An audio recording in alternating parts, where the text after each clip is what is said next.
Generación de energía eléctrica.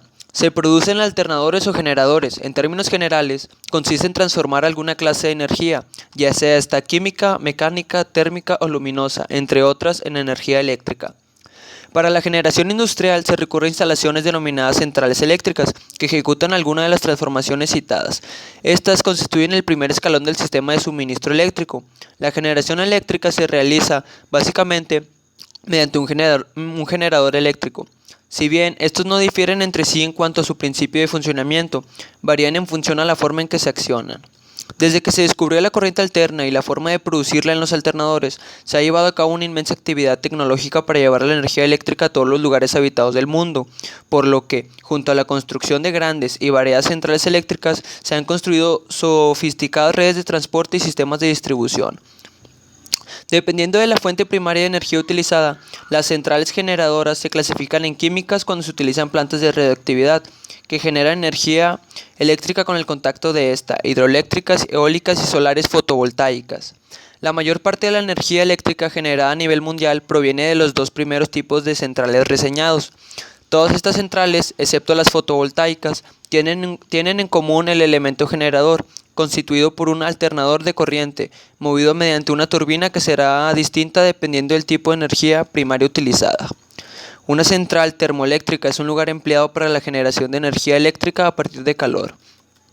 Las centrales termoeléctricas consisten en una caldera en la que se quema el combustible para generar calor que se transfiere a unos tubos por donde circula agua, la cual se evapora. El vapor obtenido a alta presión y temperatura se expande a continuación en una turbina de vapor, cuyo movimiento impulsa un alternador que genera la electricidad. Una central térmica solar es una instalación industrial en la que, a partir del calentamiento de un fluido mediante radiación solar y su uso en un ciclo termodinámico convencional, se produce la potencia necesaria para mover un alternador para la generación de energía eléctrica como en una central térmica clásica. La energía geotérmica es aquella energía que puede obtenerse mediante el aprovechamiento del calor del interior de la Tierra. Este calor interno calienta hasta las capas de aguas más profundas. Al ascender, el agua caliente o el vapor producen manifestaciones como los geysers o las fuentes termales, utilizadas para la calefacción desde la época de los romanos. Una central o planta nuclear o atómica es una instalación industrial empleada para la generación de energía eléctrica a partir de energía nuclear. Se caracteriza por el empleo de combustible nuclear fisionable que mediante reacciones nucleares proporciona calor que a su vez es empleado a través de un ciclo termodinámico convencional para producir el movimiento de alternadores que transforman el trabajo mecánico en energía eléctrica. La energía eólica se obtiene mediante el movimiento del aire, es decir, de la energía cinética generada por efecto de las corrientes de aire o de las vibraciones que el dicho viento produce. Los molinos de viento se han usado desde hace muchos siglos para moler el grano, bombear agua u otras tareas que requieren una energía. Se denomina energía solar fotovoltaica a la obtención de energía eléctrica a través de paneles fotovoltaicos. Los paneles, módulos o colectores fotovoltaicos están formados por dispositivos semiconductores tipo diodo que, al recibir radiación solar, se excitan y provocan saltos electrónicos, generando una pequeña diferencia de potencial en sus extremos. En esta sección vamos a hablar de generación de campos magnéticos en los tendidos eléctricos. Para llevar la energía eléctrica producida en las centrales generadoras ubicadas a grandes distancias de los centros de consumo, es necesario utilizar una red de transporte de alta tensión que en nuestro ámbito geográfico está compuesta por 40.100 kilómetros de líneas de alta tensión, más de 4.800 posiciones de subestaciones con 74.000 megavoltiamperios de capacidad de transformación. Estos medios configuran una red mallada, fiable y segura que garantiza la calidad de servicio de nuestro sistema eléctrico. Su importancia es lograr el aumento de la tensión que es posible gracias a elementos como centros de transformación y subestaciones transformadoras. Su implantación en las redes supone un acto tanto económico como de espacio que el que suponía el uso de cables de sección suficiente para el transporte de tan altos valores de potencia a una menor tensión. De esta manera se consiguen suministrar grandes valores de potencia a muy bajos valores de intensidad, lo cual tiene grandes ventajas. En primer lugar, se reducen las pérdidas de energía por calentamiento de los conductores. Por otro lado, se reduce la absorción del conductor hasta medidas que hacen viables el transporte a larga distancia de grandes niveles de potencia, disminuyendo así las necesidades económicas y de infraestructura de la propia línea de distribución. Es necesario previamente diferenciar los distintos tipos de tensiones. Existen tres tipos, a saber, alta tensión, media tensión y baja tensión. La alta tensión se emplea para transportar altas tensiones a grandes distancias, desde las centrales generadoras hasta las subestaciones y transformadores. Su transportación se efectúa utilizando gruesos cables que cuelgan de grandes aisladores sujetos a altas torres metálicas. Las altas tensiones son aquellas que superan los 25 kV. La media tensión son tensiones mayores de 1 kV y menores de 25 kV. Se emplea para transportar tensiones medias desde las subestaciones hasta las subestaciones o bancos de transformadores de baja tensión, a partir de los cuales se suministra la corriente eléctrica a las ciudades. Los cables de media tensión pueden ir colgados en torres metálicas, soportados en postes de madera o cemento o en contrastes soterrados, como ocurre en la mayoría de las grandes ciudades. Y la baja tensión son tensiones inferiores a 1 kV que se reducen todavía más para que se puedan emplear en la industria, el alumbrado público y el hogar.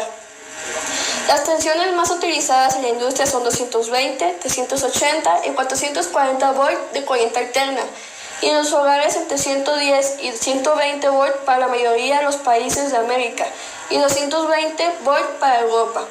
Hay que destacar que las tensiones que se utilizan en la industria y las que llegan a nuestras casas son alternas, cuya frecuencia en América es de 60 Hz y en Europa de 50 Hz. Los receptores podrán conectarse a las canalizaciones directamente o por intermedio de un cable apto para usos móviles, que podrá incorporar una clavija de toma de corriente.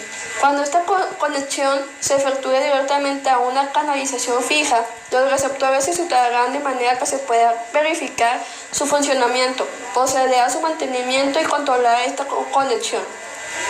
Si la conexión se efectúa por intermedio de un cable movible, este incluirá el número de conductores necesarios y, si posee el conductor de protección.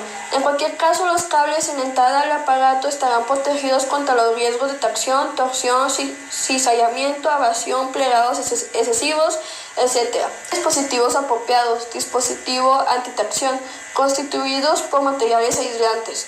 No se permitirá anudar los cables o atarlos al receptor. Los conductores de protección tendrán una longitud tal que en caso de fallar el dispositivo impeditivo de tracción, queden únicamente sometidos a esta después de que le hayan soportado los conductores de alimentación. Los principales receptores y máquinas eléctricas utilizados en las instalaciones eléctricas son máquinas eléctricas, transformadores, equipos rectificadores, equipos de compensación, condensadores, cargadores de baterías, motores trifásicos o monofásicos, DC o DC, equipos de alumbrado, lámparas incandescentes y halógenas, fluorescentes, de vapor de sodio o de mercurio, en alta y baja presión, equipos asociados al funcionamiento de las lámparas de descarga, balastos, arrancadores y cebadores, etc., electrodomésticos, líneas blancas, lavadoras, frigoríficos, aire acondicionado, pequeños electrodomésticos, batidoras, tostadores, línea marrón, televisión, audio, video, equipos informáticos y de oficina, PC, impresoras, fotocopiadoras, aparatos utilizados en instalaciones de fluidos, bombas, equipos de control de tracción, etc., equipos para el caldeo de locales, de fluidos, cocinas y hornos, encimeras, cables y folios radiantes, aparatos de soldadura eléctrica y por arco. Existe una teoría que dice que esos campos podrían introducir alteraciones en los pequeños campos electromagnéticos propios del organismo humano. Todavía no se ha demostrado, pero producirían transformaciones en el estado anímico de las personas. Científicos de la Comisión Nacional de Protección Radiológica de Inglaterra dieron a conocer un estudio que demuestra que la exposición a campos electromagnéticos puede producir una severa pérdida de la memoria. Los experimentos fueron efectuados en 48 ratones, en los que fundamentalmente se registraron fallas en la memoria de corto plazo, además de dificultades para aprender.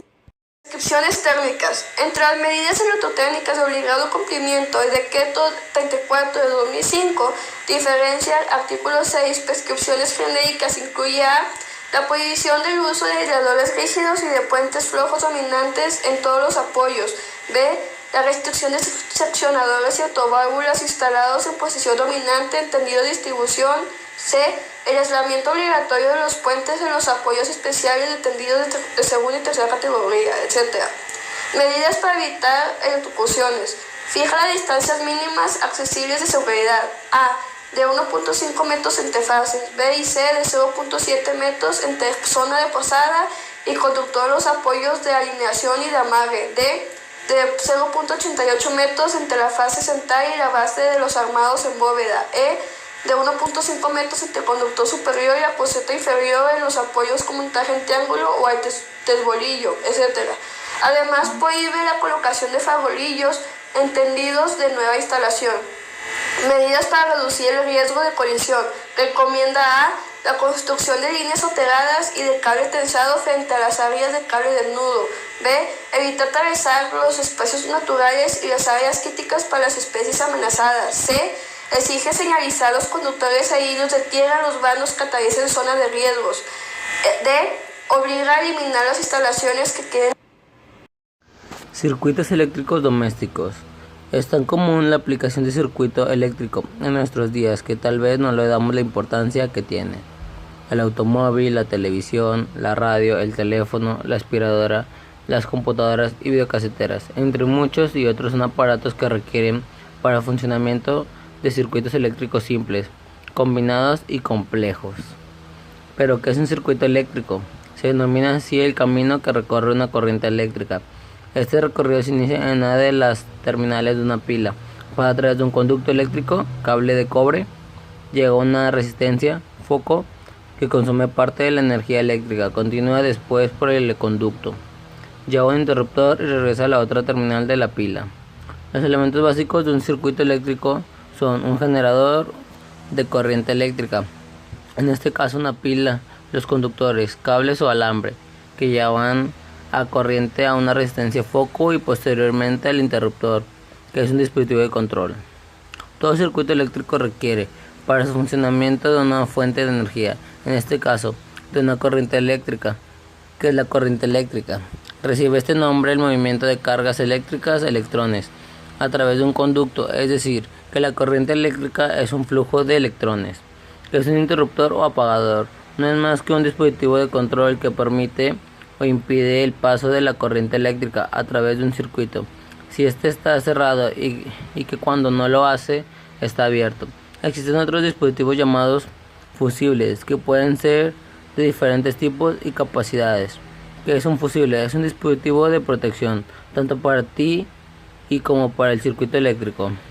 Sabemos que la energía eléctrica se puede transformar en energía calorífica. Hagamos una analogía. Cuando haces ejercicio, tu cuerpo está en movimiento y empiezas a sudar.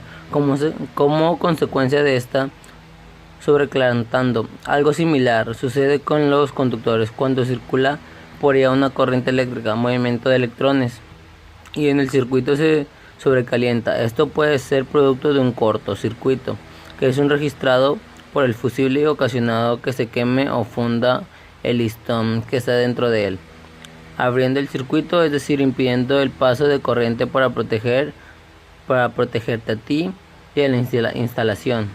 Recuerda que cada circuito presenta características particulares, obsérvalas, compáralas y obtén conclusiones sobre los circuitos eléctricos. Los circuitos eléctricos pueden estar conectados en serie, en paralelo y de manera mixta, que es una combinación de estos dos últimos tipos de circuitos eléctricos. Circuito